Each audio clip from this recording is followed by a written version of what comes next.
So when I made the story of Payday a couple of years back, I had dozens of questions and did a lot of my own narrative filling to try and plug the gaps that inevitably opened up from a story as wide-ranging and complex as Payday's. When things went the way of the Kataru, Kings and Nephilim, it got increasingly hard to keep track of everything, and in particular, we had huge plot points around hidden temples and dead Lindenhursts that ended up going nowhere beyond a bit of set dressing and a few Easter eggs. But finally, after more than 5 years, we might have actually worked out why that was the case. Thanks to the Payday narrative team and community manager Elizabeth, we have some insight into the madness that once was Payday 2's true ending, the largest chunk of cut content we've ever seen before. Stick around, I'm going to talk you through what could have been. It's going to be a wild one. So let's get down to brass tacks, shall we? The White House was never planned to be the end of Payday 2's secret storyline. In fact, unlocking the Ark of the Watcher was originally just the start of the secret, although it isn't entirely clear if this was once a far easier task, bearing in mind the actual scope of this thing. Assumedly, we'd still deal with the dentist, rescue Locke and Bane, and activate the pyramid, Baldwin's Lament, with the mine gold. But instead of this being the event that allowed Bane to astral project into the president's body, yes, that's the internally used term for that occurrence, this was just the beginning of the penultimate Payday 2 heist, the Trial of 4. This heist is still foreshadowed by Duke in-game. I keep thinking of an old portent. Where the 4 stand, portals will be open. The original intent was for the Lament to open portals for the 4 to finally access those temples we'd seen foreshadowed in the resonant obsidian plate.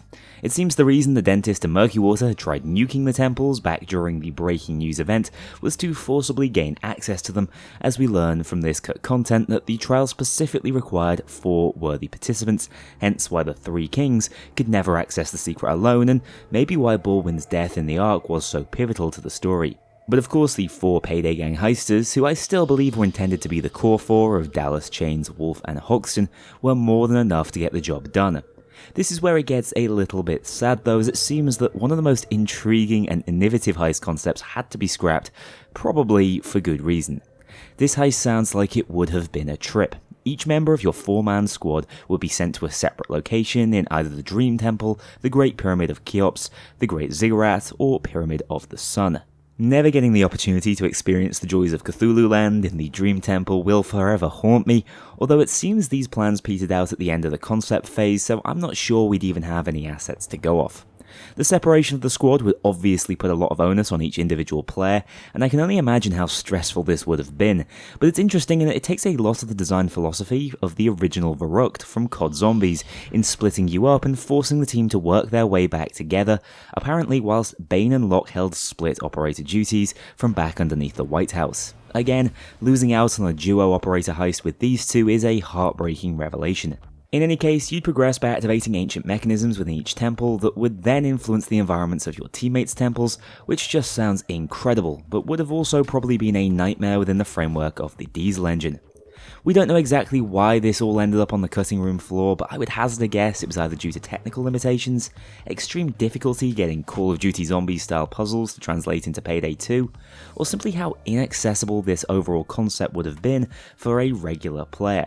Having to build a coordinated 4-player team is tough at the best of times, but I can only imagine how much of a nightmare this Trial of 4 heist would have been on DSOD, as the entire team was split up into literal pocket dimensions for most of the heist and obviously couldn't go down without failing the heist for everyone.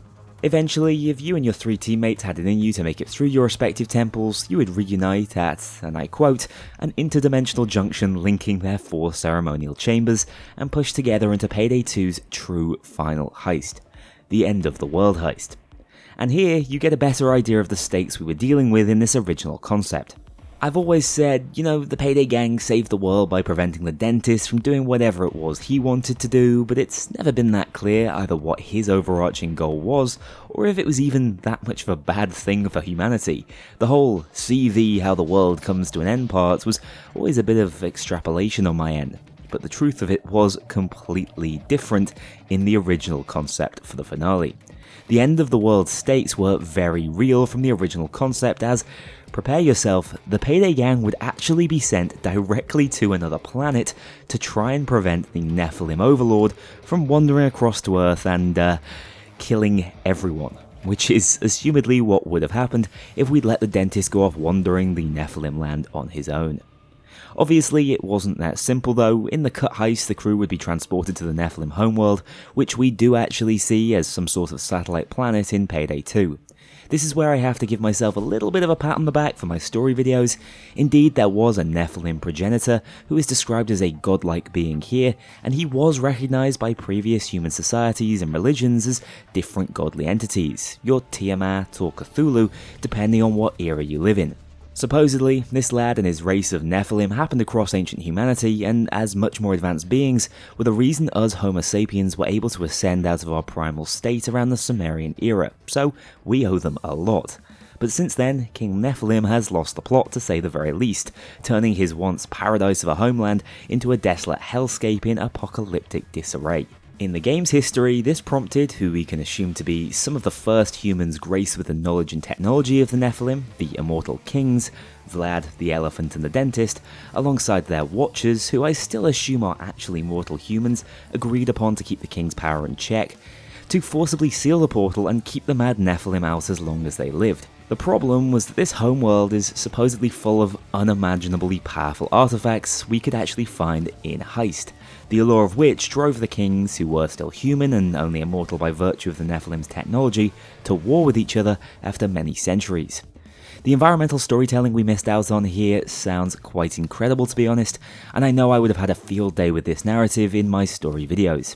Anyway, the Dentist of course wanted a chance to access the Nephilim homeworld to cement his power back on Earth, and risk the possibility of everyone dying as a result, which explains why stopping him was key. But in the end, following through with stopping him had a similar effect, as now, on the end of the world heist, the Payday gang had done the very same thing. Being the heroes they are though, if you were able to complete this heist, you'd assumedly have some sort of conflict with a few Nephilim, steal a bunch of these artifacts for yourselves, and close off the portal after fleeing back to Earth. These artifacts would be the key to Bane's reincarnation as the US president, meaning that was always the plan. They would also grant the crew immense financial wealth, explaining why they were able to retire immediately. But if you failed to achieve that hero status, yes, the crazy godlike Nephilim would invade Earth and kill everyone. How's that for some stakes? Oh, and across these two heists, we'd also learn a bit more about those who'd gone before us, likely finding out more about Vlad, the Elephant, maybe Borwin, and of course Lindenhurst, for whom we actually have one final letter that ties off those loose ends of Shacklethorne Auction and the Antarctic expedition. I'm comfortable considering this letter canonical, as it seems it didn't make it into the game only due to having nowhere to be found after these two heists were cut. You can dive into exactly what it was planned to say on screen now, and I'll talk you through the parts that stand out. Essentially, this was a final correspondence between Lindenhurst and Duke's ancestor Desmond, recounting the events and true purpose of the Antarctic expedition. He reveals that he was in search of the source of the rare obsidian used to create the plate in Victoria Land, a region in eastern Antarctica that is, in reality, heavily associated with fallen meteorites and extraterrestrials. There he found what he calls the tribe who crafted the obsidian plate, the inhuman Nephilim, who assumedly were trapped on Earth when the portal to their planet was closed and remain, closely guarding the secrets of their race to prevent more mad kings being born from discovering their power.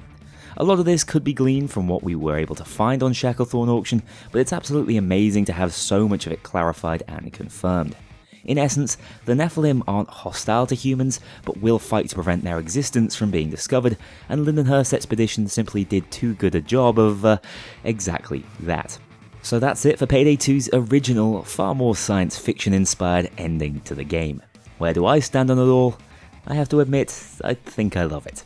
Do I believe Payday 2 was right in going down the supernatural route for its story?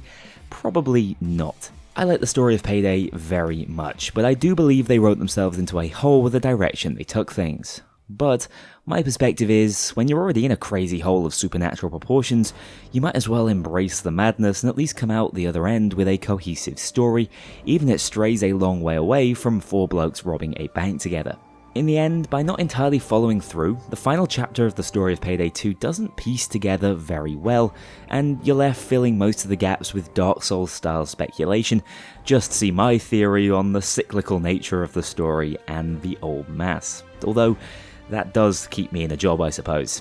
Alas, even if I would have preferred it, I won't be amending the story of Payday now all this new information has come to light, as it's by nature cut and non-canon, although I encourage you to fill the gaps in your own understanding now some of this has come to light, especially around the dentist's true plan, the nature of the Nephilim, and the reincarnation of President Bane. How well you understand Payday 2's true ending might not be that essential come Payday 3 though, to be honest, as my assumption is that Payday 3 will be taking things in an entirely different, much more grounded direction.